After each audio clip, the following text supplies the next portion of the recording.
Na hizi ndio njia ambazo zinaweza zikasababisha kupata HPV au kupata ile genital warts, au kwa Kiswahili nasema kwamba kupata vinyama katika sehemu za siri.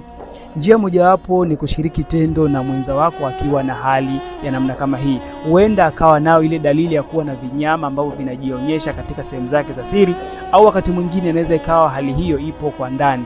Kwa hii pia inaweza kusababishia wewe kuweza kupata changamoto hiyo.